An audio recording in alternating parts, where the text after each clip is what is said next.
ये पीड़ा व्यक्तिगत है, आंकड़ा मैं नहीं कहना चाहता हूं, मेरा आंकड़ा, तुम्हारा आंकड़ा, अपनी पीड़ा में आंकड़ा ढूंढिए। एक व्यक्ति नहीं है इस देश में, इस सदन में, सदन के बाहर, उस सदन में जो ये कहे कि उसने किसी जानने वाले को ना खोया हो।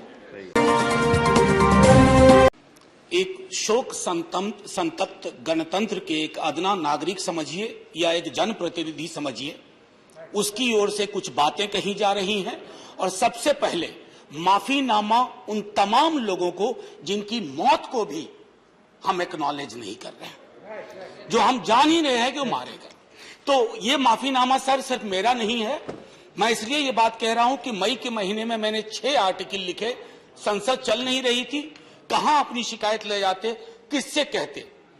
मुझे भाजपा के मित्रों ने, कई साथियों ने कॉल किया, बधाई दी, मैं उनका भी एहतराम करता हूं और कहता हूं कि ये भरोसा इस सदन का है कि हम सबको एक साझा माफीनामा उन लोगों के नाम भेजना चाहिए जिनकी लाशें गंगा में तैर रही थी। किसी ने कह दिया ये, किसी ने कह दिया वो।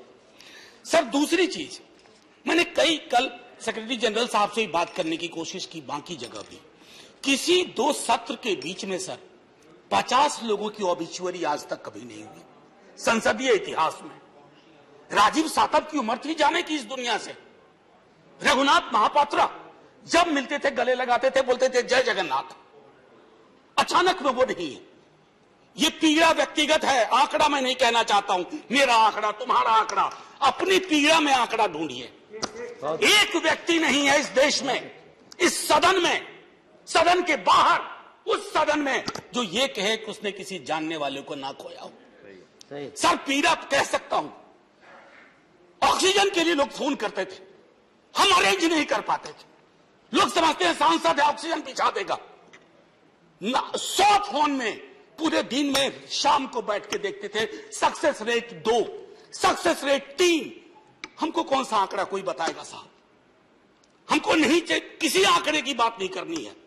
हमें देखना है कि जो लोग गए वो जिंदा दस्तावेज छोड़ के गए हैं हमारे फेलियर का। मैं आपकी बात नहीं कर रहा हूं साहब, आप कहिएगा 70 साल में कुछ नहीं हुआ, मैं उसमें जाना ही नहीं चाहता। ये कलेक्टिव फेलियर है 47 से लेकर अब तक की सारी सरकारों का। क्या बना दिया हमने? मुझे पता नहीं था कि अस्पताल और ऑक्सीजन का क्या रिश्ता होता है सर। ईमानदारी से कहता हूं, मैं मेडिकल बैकग्राउंड से नहीं आता हूं। सुबह से लोगों को दिखता था ऑक्सीजन ऑक्सीजन, रेमडेसिविर। मैं तो दवाइयों के नाम तक शुरू में सर प्रोनाउंसिएशन चेक किए कि कैसे उच्चारण करूंगा। ये हालत है। और तब हम आंकड़ों की बात कर रहे हैं, तब हम ये बात कर रहे हैं थैंक यू फलाना साहब, चिलाना साहब। सर मैं यहां से निकलता हूं, बहुत बड़ा विज्ञापन लगा हुआ है, मुफ्त वैक्सीन, मुफ्त राशन, मुफ्त इलाज। सर एक मिनट, मैंने किसी नहीं, please I don't want my time. मैं किसी दल की ओर से आज नहीं बोल रहा हूं, मैं दावे के साथ कहता हूं, मैं लाखों लोगों की ओर से बोल रहा हूं जो यहां बोलना चाहते हैं। अब मेरी बात सुनिए, आज शिकायत नहीं कर रहा हूं आपसे। ये वेलफेयर स्टेट है ना, एक साबुन की टिकिया अगर कोई गरीब गांव में खरीद रहा है ना सर, तो अडानी अंबानी के बराबर का करदाता है। आप उसको कह रहे हो मुफ्त वैक्सीन, मुफ्त इलाज, मुफ्त राशन। नहीं साहब, कुछ मुफ्त नहीं है, उसका स्टेट है, इस वेलफेयर स्टेट का कमिटमेंट है। उसको आप डिनाइग्रेट मत करिए, डेमोनाइज मत करिए, उसे बौना मत बनाइए। ये आग्रह है मेरा। सर मैं इससे पहले की कुछ और बातें कहूं, मेरे पास अभी वक्त है। सर इस कोरोना को मैं भी मानता हूं, मेरे पूर्व के वक्ता कुछ कह रहे थे, ये चैलेंज है हमारे लिए सर। बहुत बड़ी बड़ी बातें नए कानून की हो रही है। राइट टू हेल्थ की बात क्यों नहीं करते हम लोग? राइट टू हेल्थ, स्वास्थ्य का अधिकार, उसमें कोई किंतु परंतु लेकिन परंच नहीं, सीधे तौर पे स्वास्थ्य का अधिकार constitutionally guaranteed. Right to life के साथ लिंक करिए, किसी अस्पताल की मजाल नहीं होगी कि वो उस खिलवाड़ कर पाए उस राइट टू लाइफ का। करना नहीं चाहते। राइट टू वर्क, उस पर काम करिए। पॉपुलेशन को लेकर के बहुत बातें हो रही हैं साहब, डेमोग्राफी को डेमोग्राफर्स को छोड़ दीजिए, बड़ा संश्लिष्ट विज्ञान है, लेकिन ये हम कर सकते हैं इस सदन और उस सदन में। Right to life, right to work पे लेजिस्लेशन लाइए, ताकि कोई आपदा आए, अभी तो हमारे लीडर ऑफ हाउस नहीं है, नए नए बने हैं, उनसे मैं कहता जब वो रेल मंत्री थे, हॉस्पिटैलिटी सेक्टर के लोगों को निकाल दिया गया। इसी कोरोना काल में मैंने लगातार आवाज उठाई, कोई सुनने वाला नहीं है सर, कोई नहीं सुन रहा। अगर आप सांसद की नहीं सुन रहे हैं तो जो छोटे अदना संविदा वाले नौकरी से निकाले गए उसकी कौन सुनेगा सर। एक और अद्भुत चीज हुई इसी कोरोना के दौरान, माननीय उपसभापति महोदय, जब हाहाकार मचा हुआ था हॉस्पिटल के लिए, आईसीयू बेड्स के लिए, दवाइयों के लिए, यह हाहाकार जब मचा हुआ था उस दौर में सर कई चीजें हुई, जिसमें से एक जो महत्वपूर्ण चीज मैं जिसका जिक्र करूंगा, उस हाहाकार में सरकारें, मैं सिर्फ केंद्र को नहीं कह रहा हूं, कई राज्य सरकारें भी नदारद थी।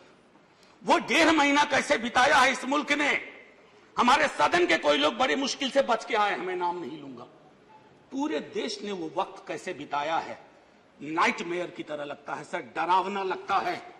एक मेरा स्टूडेंट पढ़ा है, वह 37 साल का, हॉस्पिटल का बेड जब तक मैंने अरेंज किया वो दुनिया छोड़ के जा चुका था।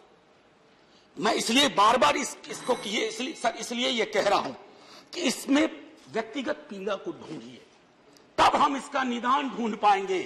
मेरी नाव तुम्हारी नाव, मेरा काल तुम्हारा काल, ये तो बहुत कुछ हुआ, इस भौकाल से आपको कुछ हासिल नहीं होगा। सर बस 1 मिनट और लूंगा, जो मैं कहना चाह रहा था। सर एक खत मैंने मृतात्माओं के नाम लिखा था, कुछ कर नहीं पा रहा था, बेबसी में एक खत लिखा, जो लोग इस दुनिया से चले गए, उसमें कुछ मैंने सलाह दी थी सर सरकार से।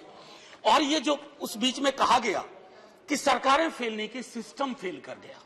अरे साहब ये सिस्टम कौन क्या है, बचपन से सुनते थे कि सिस्टम के पीछे व्यक्ति होता है, सिस्टम के पीछे एक संरचना होती है।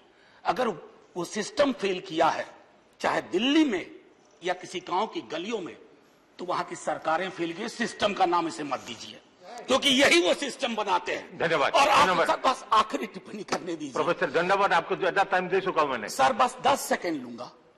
आज जय हिंद बोलने में भी वो खुलूस नहीं आ रहा है जो आम दिनों में हुआ करता है। मैं सिर्फ इतना आपसे आपके माध्यम से कहना चाहता हूं, मैंने एक शिकायत नहीं की सर, किसी से नहीं। किससे शिकायत करेंगे? आहत हूं, जगाना चाहता हूं स्वयं को भी आपको भी, क्योंकि अगर गंगा में तैरती लाशें, सर जिंदगी में डिग्निटी चाहिए, मौत में उससे बड़ी डिग्निटी चाहिए। हमने अनडिग्निफाइड डेथ को विटनेस किया है, और अगर हमने इसको दुरुस्त नहीं किया सर, आने वाली सदियां माफ नहीं करेगी। आप बड़े बड़े इश्तहार छपवाओ, अखबारों के 4 पन्ने रंग दो, फलाना थैंक यू सर इतिहास को थैंक यू कहने का मौका मिलना चाहिए। धन्यवाद। जय हिंद सर। अगर मेरी बात से फिर भी किसी को कष्ट पहुंचाओ, मैं उन्हीं लाखों लोगों की धन्यवाद डेड बॉडी के बिहाफ पे आपसे माफी मांगता हूं। जय हिंद। धन्यवाद। Next speaker is Sanjay Raut.